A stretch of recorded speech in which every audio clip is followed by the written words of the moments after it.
Hey, wow, okay. Can you hear me now? Hello. Oh, good. Good, I good. can't quite hear you. Sometimes it takes a second. Okay. How about now? How about now? Can you hear me now? Hmm. Hmm. Audible from here. I can hear you. Okay, that's good. Good, good. Serena, can you? Oh, I guess I can't hear Serena. My browser. Okay. I'll be right back. Give me just a moment. Okay, cool. All right, but otherwise, people seem like they can hear me, so I'm gonna keep rolling with my slides here. Select that, and then what was that? There we go, something like that. Okay, let's see. Uh, Slides and go to the beginning, and I select presenter view. So my question to people watching is, do they see my notes, or do they just see the slide normally? And of course, Seeing I can't. both. You're seeing both? Mm-hmm. Okay. That's probably because I am sharing. Because I am sharing the entire screen. Let's try a different option. So I stopped sharing now, and I'm going to share just the tab. But how do I get back to? Oh, there it is. Okay. And I'm going to share my screen. I'm going to select this time just the tab. And just this, share that. Okay, so now you see, Just the slides now. you see just the slides, but I don't see the, no, I don't see my notes. That's not useful. I wonder All if right, you'd be able to move your notes over to a different desktop, a different I, screen. so last minute I had to change my arrangement, and I'm on a laptop at the office, and I only have one Oh monitor. no. So that's okay. I can do this without looking at my notes, I think. That's Um, okay. yes, that's okay. All right, so let's see. Is it time to?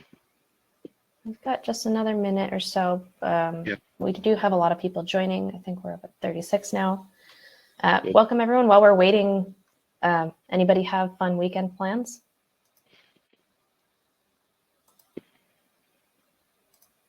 I'm getting the booster shot tomorrow, so I'm planning on just sleeping on Saturday.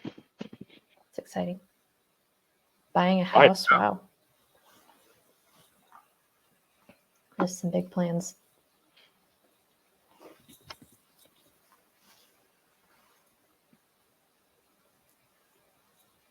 Ooh, let's Well, get some beef, maybe. Meat. thank you all for joining. It is about that time. My name is Serena Jolly. I'm a user experience designer at SaltStack, and I'll be moderating this session.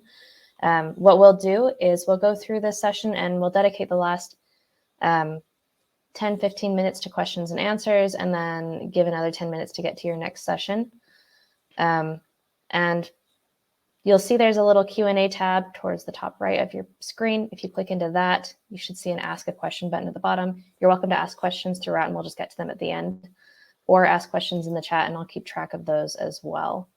That said, I'd like to introduce our speaker, Maki Kato. He's a VP of Engineering at Matrix Group International, and I'll turn the time over to you.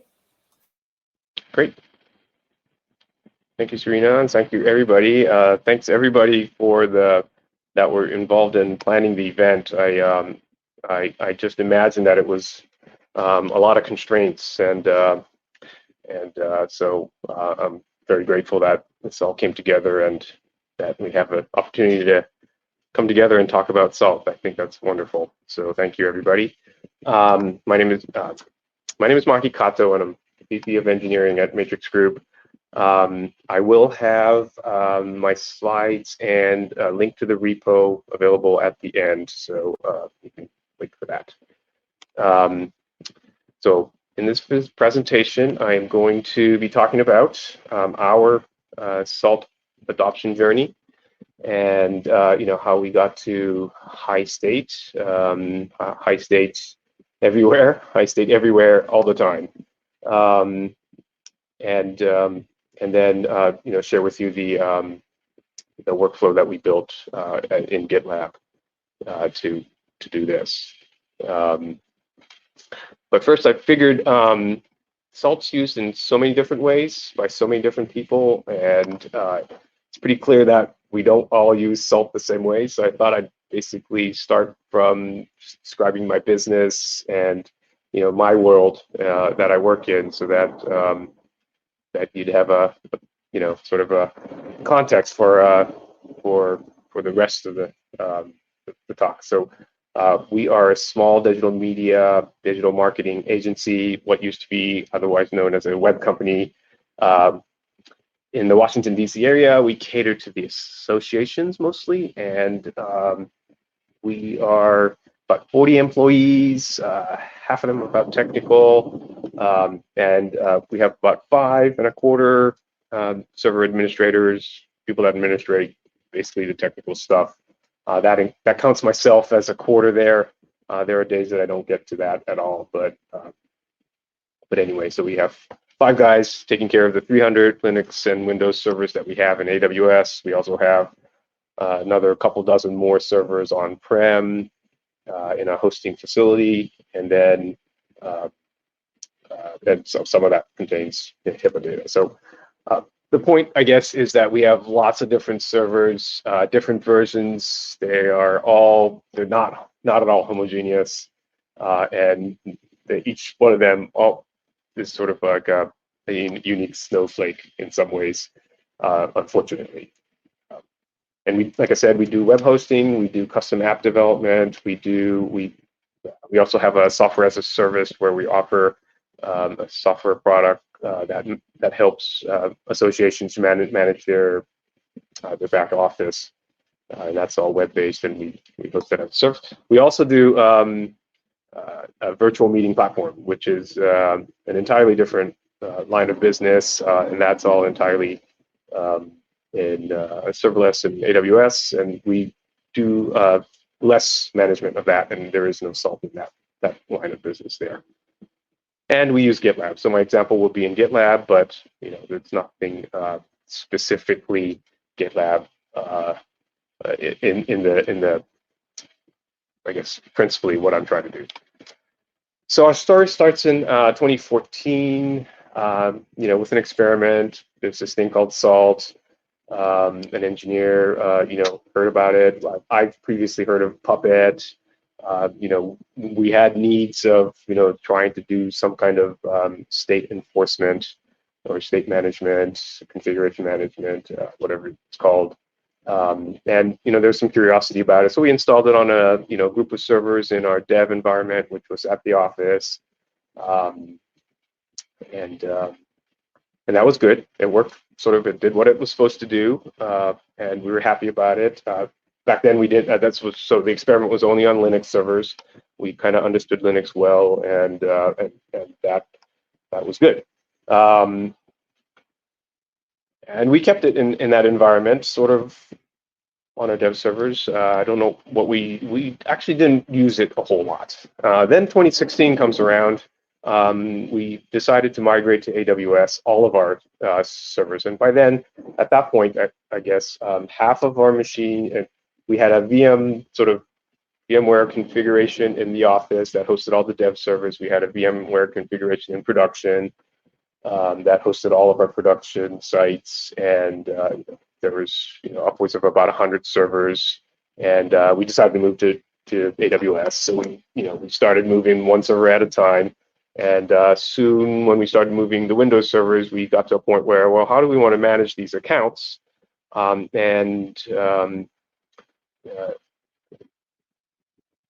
We realized that Salt at that time had a Windows component, and the Windows component actually had a way to manage state of accounts. And so we tried it out, and it actually served exactly what we wanted. We didn't want an LDAP or a domain controller managing all these machines. The machines were specific to a client, and they really had no other relationship with each other. They're all in a subnet. They don't talk to each other. They talk to our monitoring system, and we do telemetry, but beyond that, these are independent machines. So a domain controller didn't make sense for us. But the Salt,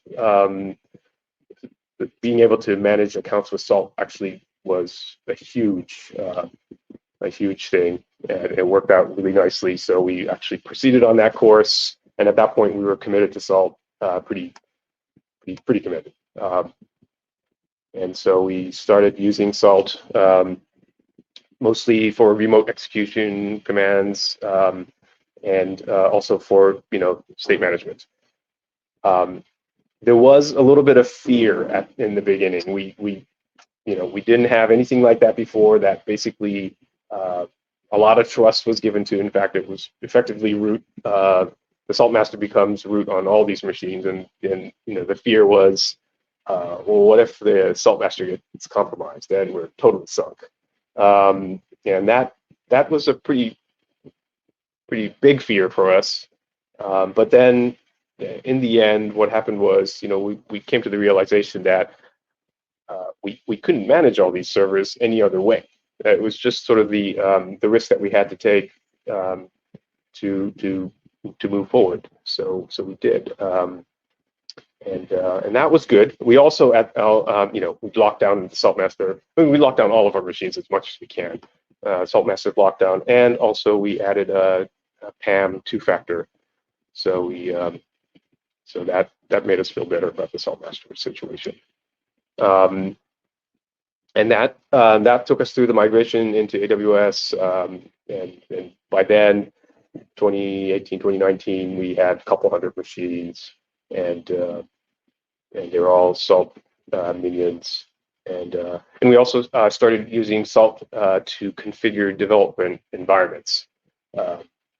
So we would have Vagrant plus Salt combination, which worked pretty well. We'd have a couple sort of special snowflakes where people would, we had to develop apps that were, just sort of a bubble of our own, and we used Salt and Vagrant to be able to Vagrant up and then automatically execute high state to set up the machines, and that was great. I think that totally beats writing shell scripts to get the environment all set up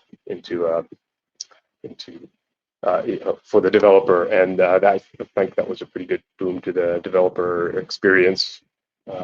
Someone new to the project could just sort of Vagrant up and get to a working development environment. That was good. The downside of that was that it's not exactly maintenance free. So going from like Ubuntu 16 to Ubuntu 18, we had to readjust stuff a lot. But that's still, I think, better than shell scripts. So, and then about that time, there were multiple people working on high state or our state for the environment in production. And by the way, we don't really have a dev environment, so to speak, as far as Salt's concerned. We have dev servers, but dev servers are really part of the production environment. They just serve different customers. The dev server, in that case, the customer is the developers, and also the project management people, and the customer occasionally previews changes on the dev server. So all the servers really that we have in AWS are production. We don't have anything. We don't have an environment where we can test states, really. And it was getting to the point where we were getting pretty close to sort of stepping on each other's toes, where the state files were edited on the Saltmaster and committed separately, and depends on that. It was sort of a complicated and confusing situation that I sort of really wanted to rectify. And what I really wanted was I wanted a way to all the states being version controlled in Git, and and every time we wanted to make a state change, we would branch and then make a little bit of a change. And what I really wanted was to be able to visualize that state change across the entire fleet. Of course, I could do basically, I guess I can copy those files into the saltmasters directory and issue the I state with test equals true. But I wanted something a little more convenient.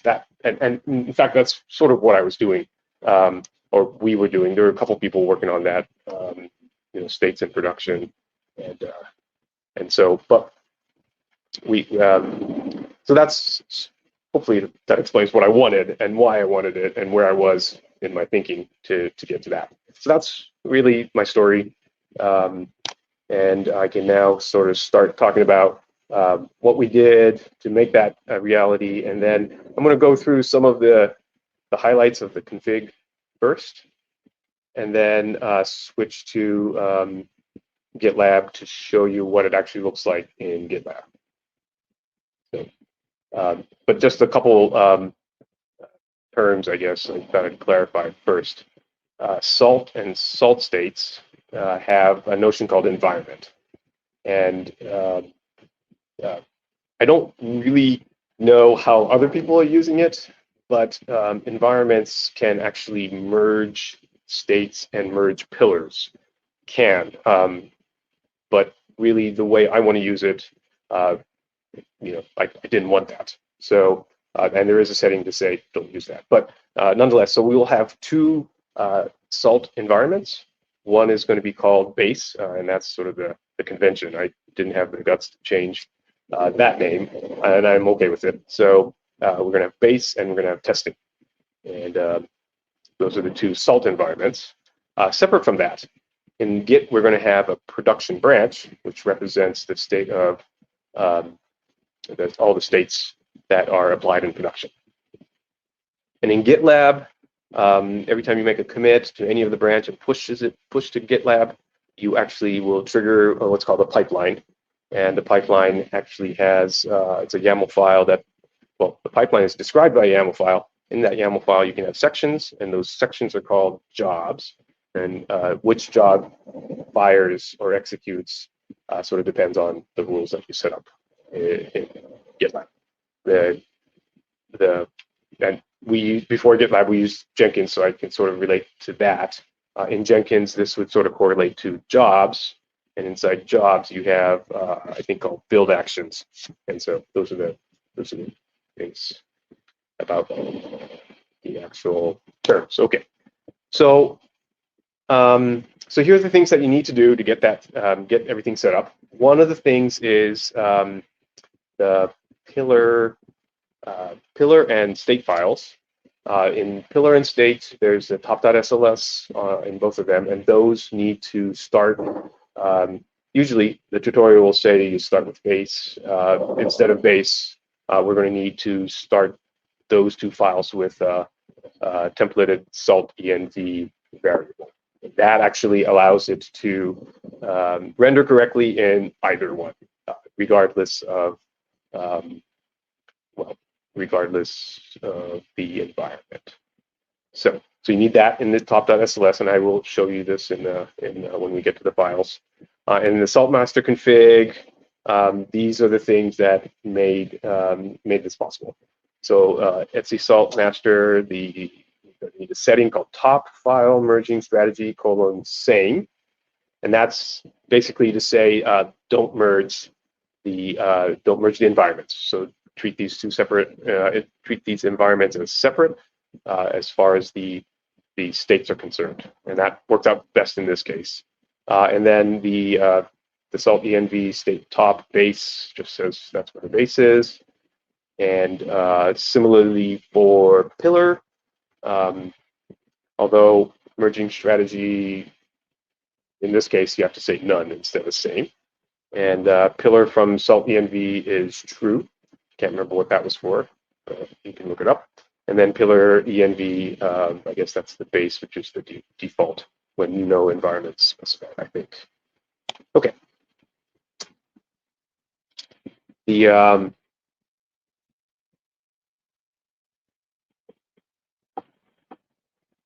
So when what we want is when we commit our changes to a branch, either one, production or something else, we want it to execute high state up from Saltmaster.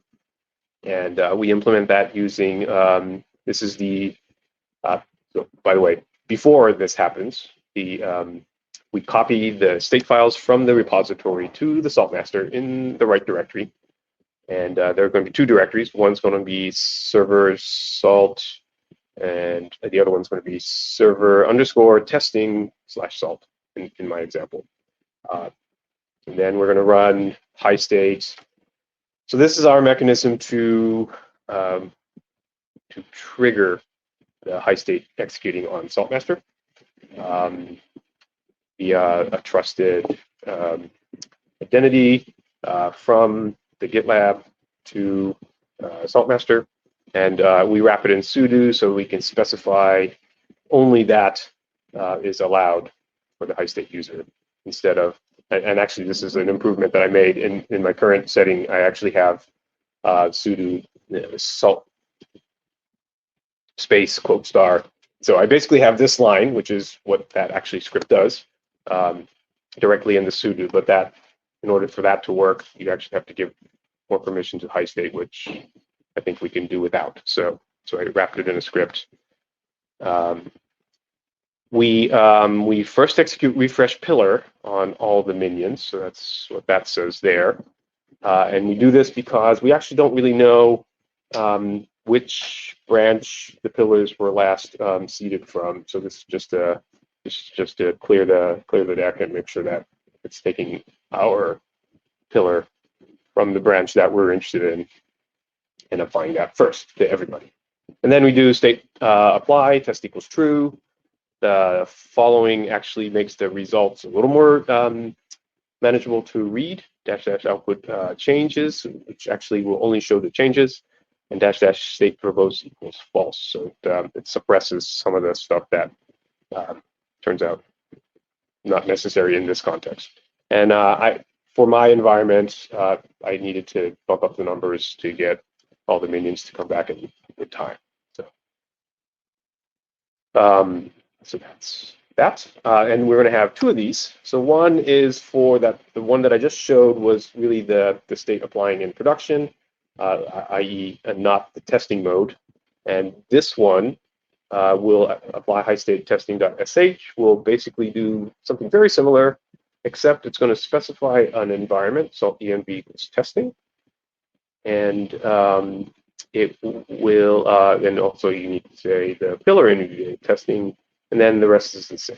So we got two scripts on the Saltmaster.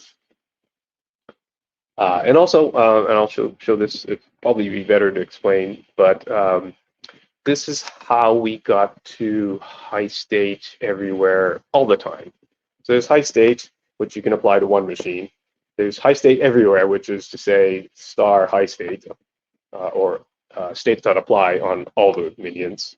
And then there's high state everywhere all the time, which is having some kind of regularly applying high state, which we didn't actually have this option before, and this has been quite life-changing. And we do that using the schedule feature in GitLab. And in our case, what we do is we run Monday, Tuesday, Wednesday, Thursday with high state test equals true, and on Friday morning meetings we review that, and usually there's no change, but on the times where there is a change, we can discuss what the change is, and do we expect that change, that sort of thing. And if it looks good, we'll just let it run. If it doesn't look good, we have a little bit of time to react, and like that. That's our workflow. Of course, you can adjust it whatever. I'm going to skip to the demo at this point, and I'm going to actually stop sharing and readjust my sharing arrangement. So I come back here, and I'm going to share my screen again. Let's try sharing the whole thing because it's a little bit easier. Go to GitLab. I'm logged in. That's always good. going to navigate to that project, which is this repo right now is not public, but as soon as I'm done with this talk, I will basically move it to somewhere where I can make it public, and then I will make it public so I can share it with you, and then I'll put that link into the slides. The slides, I believe, are already visible. You can look at them. But anyway, so I'll wrap that all up after I'm done. The reason is that there's some private keys for the SSH to work out that I can't share right now. Anyway, so here we are. This is GitLab. This is the repo. This is what drives everything. I think the first thing you want to see is the pipelines. And I was going to make some, I was going to demo from my usual development environment, but it turns out I had to last minute change to use a different laptop. And so I'm not exactly set up to edit the files the way I usually am, but I might be able to edit the files directly in GitLab, and we might be able to see how that works out. Okay, so so the pipelines have run. So in this particular case, what's a good one? So here, that was production, and it ran. And in this particular case, high state on merge to production is pass, and it looks kind of like this. There's an error there. I'll explain that in a second. But that's not what you want to see. What you want to see is actually the next one, which is I branched from production, and I created a branch called Python, Python 39. I pushed that branch. It turns out the branch name is ill-suited, but nonetheless, that's not, you don't want to see the change. You want to go to the pipelines, and you want to go see the first thing it did. So what I was hoping to show was, the difficulty in this is that, or the difficulty in writing states in a heterogeneous environment is that you write a state, you think it's good, it applies fine to the machine that you're concerned with, but then you forgot about a different machine that you would like it to apply, but has a different like OS version or whatever the case is.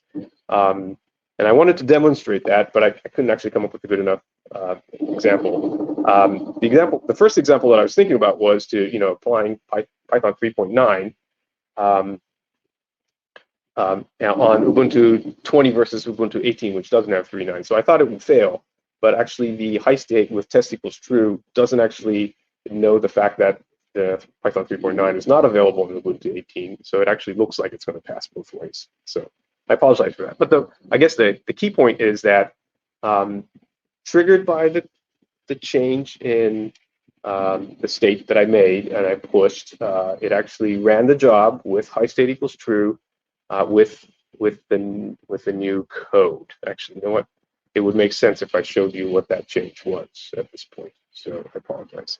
So the change actually was, the change that produced this was here. The last change that I did was to remove that one, which actually fixes an error. Why does it fix an error? That's curious.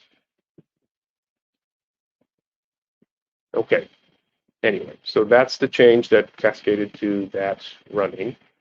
Let's go further up the time scale, and finally I made another change, and at this point, this is kind of the view that I really wanted to show, was that I'm trying to apply a file.directory, and on this machine, minion 20, which is an Ubuntu 20 minion, it actually applies okay, or it looks like it's going to apply. So this is still running in test equals true because that change was not on master.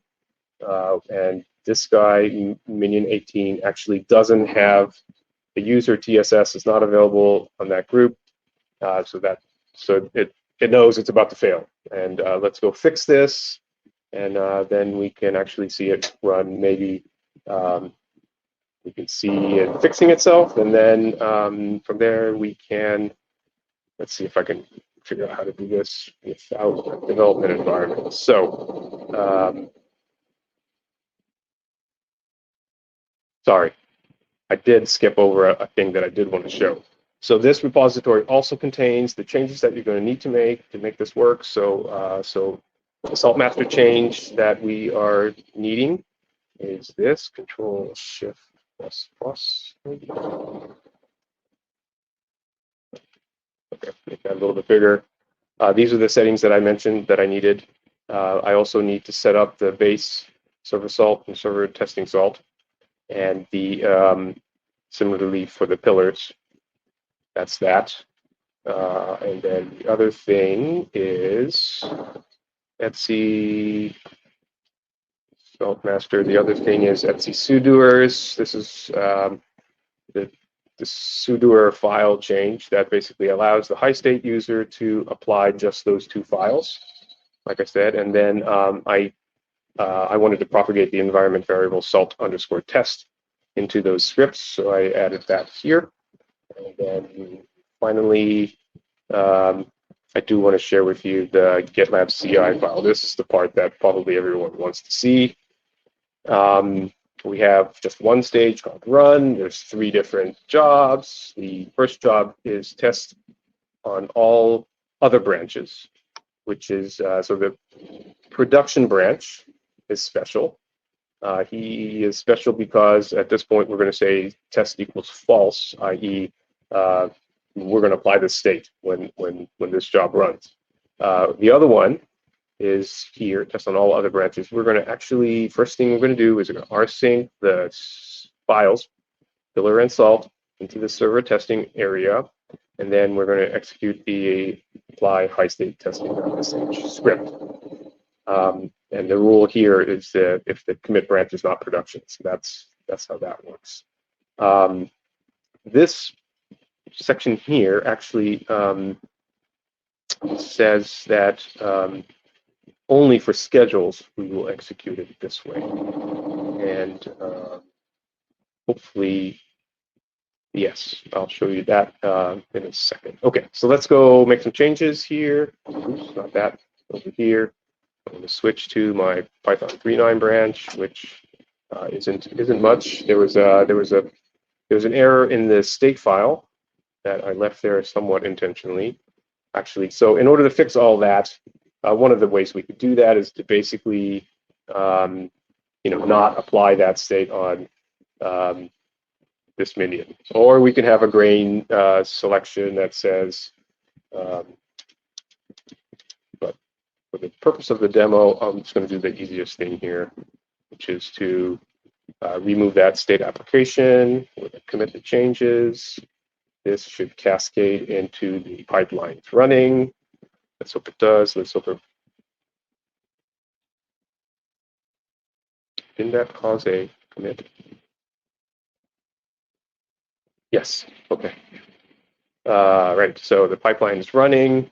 We go into that. We can see that the pipeline is running, and that it's going to apply.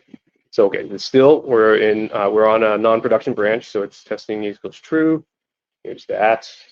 Yes, we're about to do that, and the other ones aren't showing errors, so that's good. All right, so then the usual workflow would be from here to create a merge request. Create the merge request. We're going to merge that branch into production. I think that's all good. I could assign it to me. Delete the source branch. Yes, I think that's appropriate in this case. Create the merge request.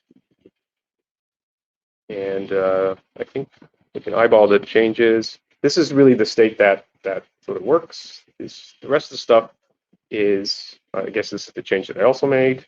That change there is not germane to this situation. Okay. It's actually running a pipeline, which might be interesting to see. But we know that's the same as what we just did. So I'm going to go ahead and merge. What happened here? Allow a thing. Aha. Okay. So I approved it. which is going to, hopefully, it will trigger a high state. So that was the one that was, the merge request also created a pipeline, which is redundant because it's the same commit ID here. And there's ways to remove that. It's a GitLab thing that I didn't have time to deal with. Okay, so I'm expecting a pipeline to fire up here that actually says production.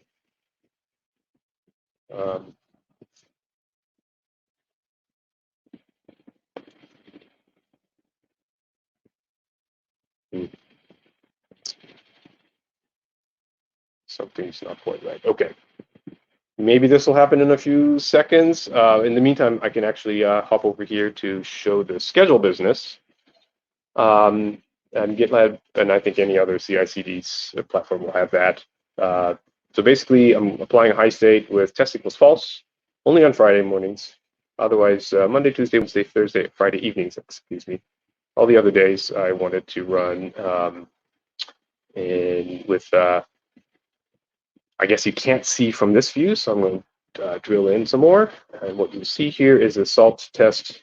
This is going to be true or false reveal value. There you go. So this will be test equals true. Okay. And then in the other one, it will be test equals false.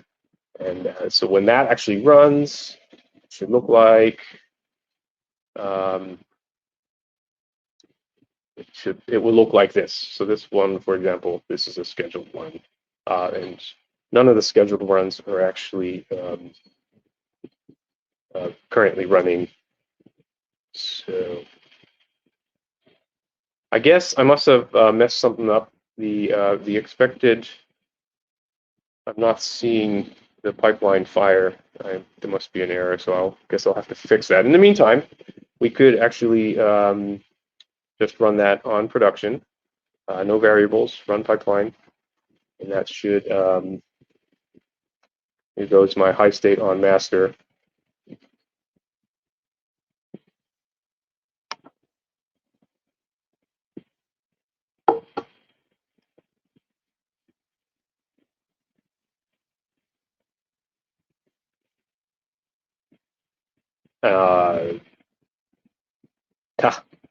Okay. I forgot to remove the Python 39 from Union 18. So that was a that was a bust. Okay, and this guy didn't have that package either. How did that happen? Wait, did it actually merge? It almost seems like it didn't merge.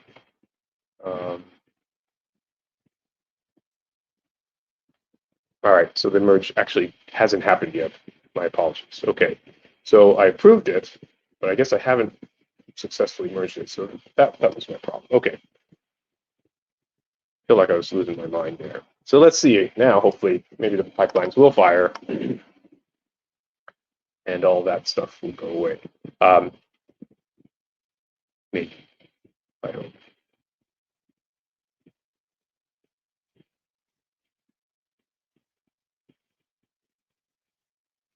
Okay, so it indeed, in fact, indeed applied that state to that guy and not to the other ones, which I hopefully I'm able to demonstrate the value in the system here. So that's how we work that out. Okay. Yeah. So in summary, to wrap it up for me, I guess the workflow is you branch from production, you make your changes, you can actually in this setup you can name it whatever, and you push that branch. That branch will actually get copied into that server testing area, and then high state is going to be run on those states with test equals true in your environment. Then you can review it, and the neat part is that the CI/CD pipeline will actually capture the results. So then you can review that and discuss and make adjustments, whatever. And then upon merge, it will actually merge and then push the result out to production, which is sort of what guarantees that whatever is in your repository is applied in production automatically.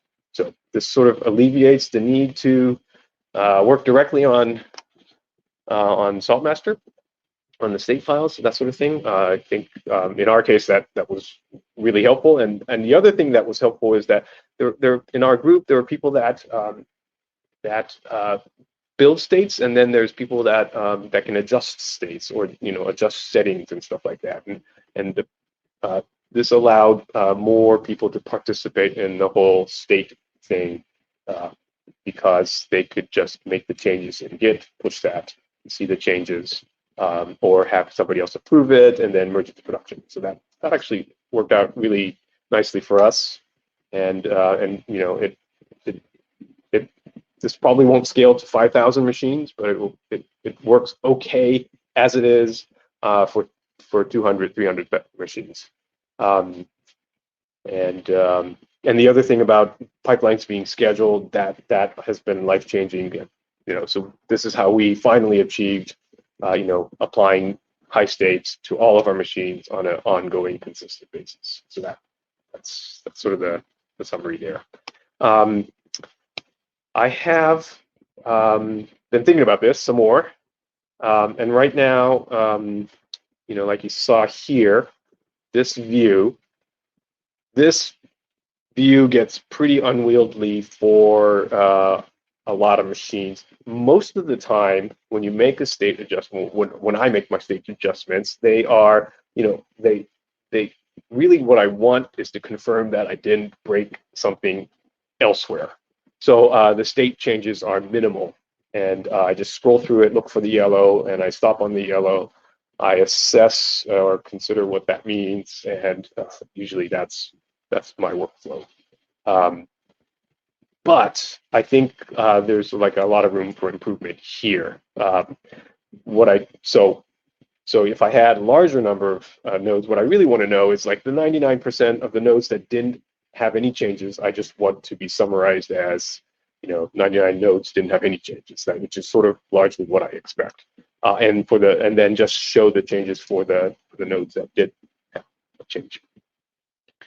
So that's sort of my current thinking. I'd like to make maybe whatever it is, enhancement, extension, whatever, to make that possible.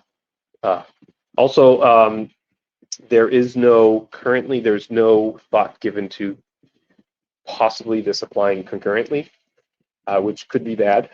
So we push out, we rsync the states to the Saltmaster, and we're assuming that nobody else is going to come in and execute a high state underneath us on a different branch, because the pillars are not set right for all the meetings during that time. So if you have to deal with that, then that could get a little more complicated.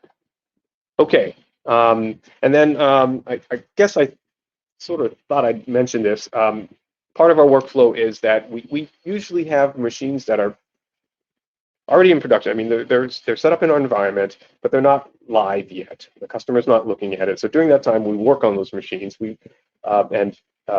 What we've ended up doing these days is we just copy all the files to our local checkout of the repository, make the state changes, and apply the states locally using salt-call-local. Provide the root and the pillar root, the state root and the pillar root, and test equals true, and we iterate that way. And then when it's done, we commit the files into the branch, and then push the branch back to the Git repo, which triggers the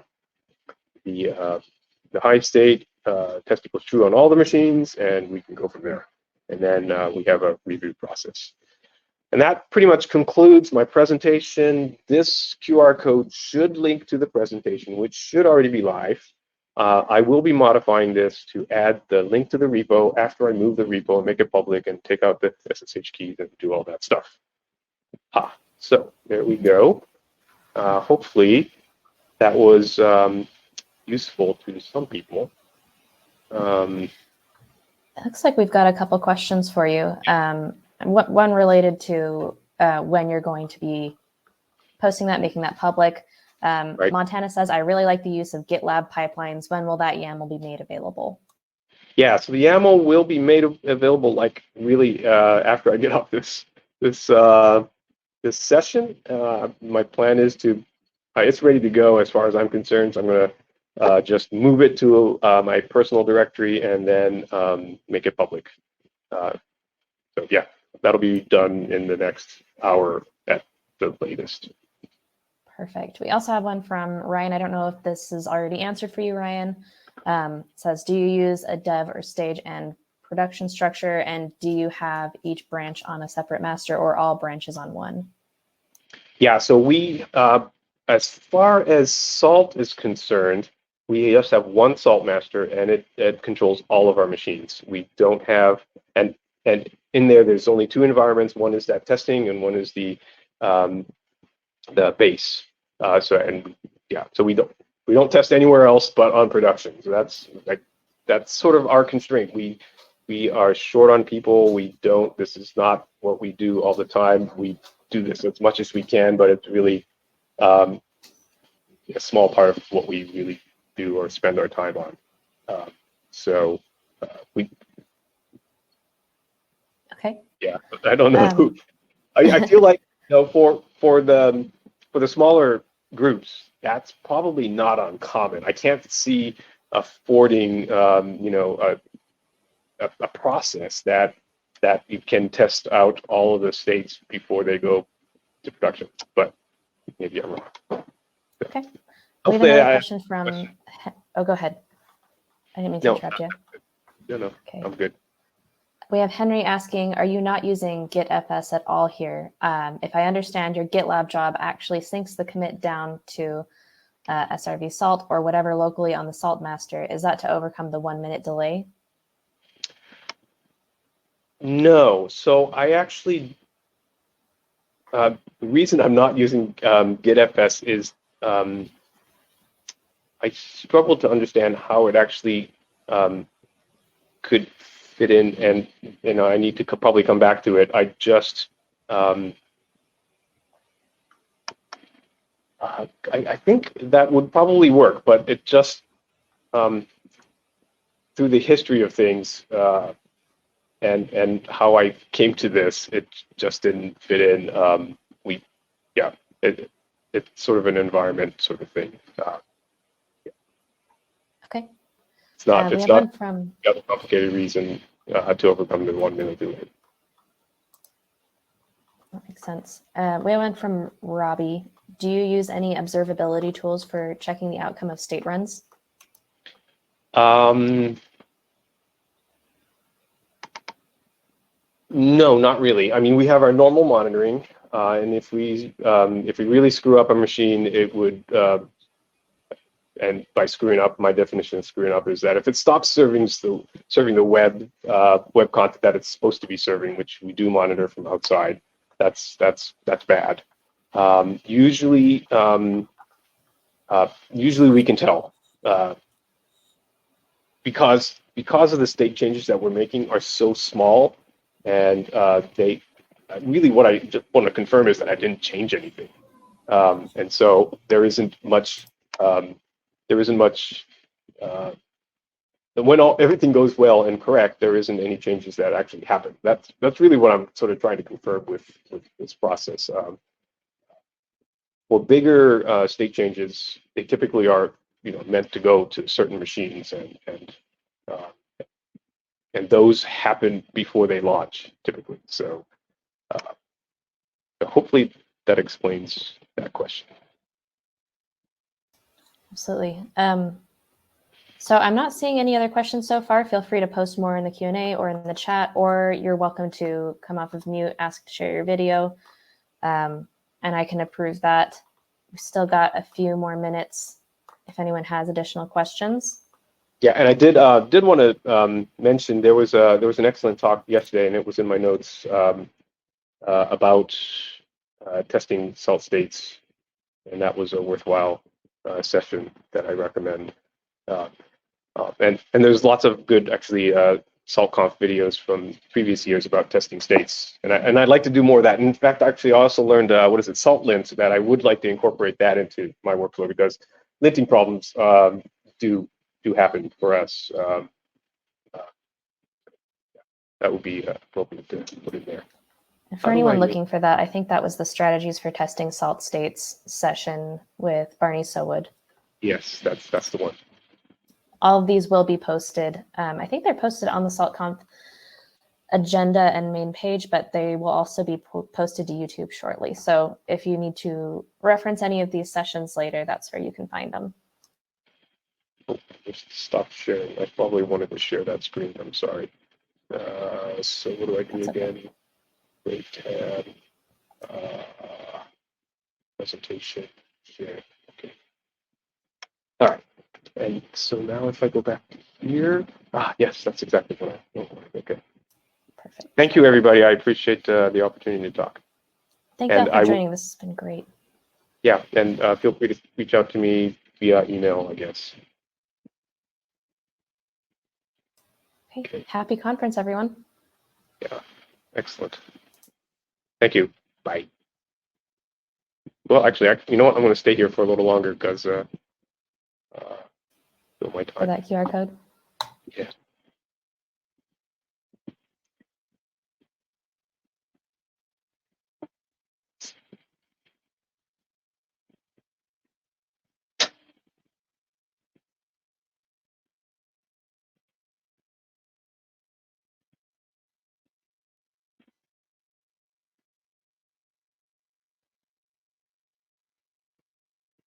Aha, somebody left the salt lint. Definitely, that was good.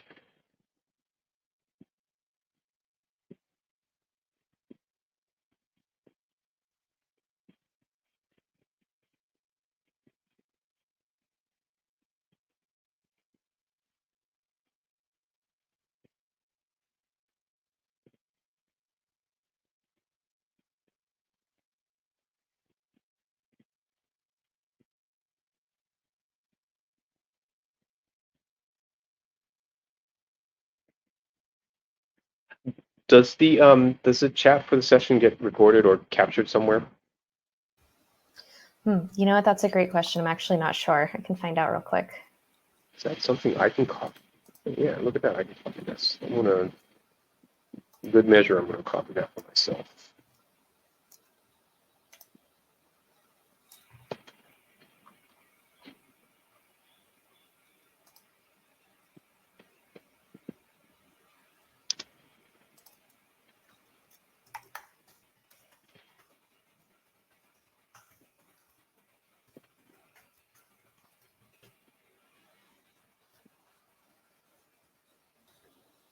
Okay, thank you so much, Serena.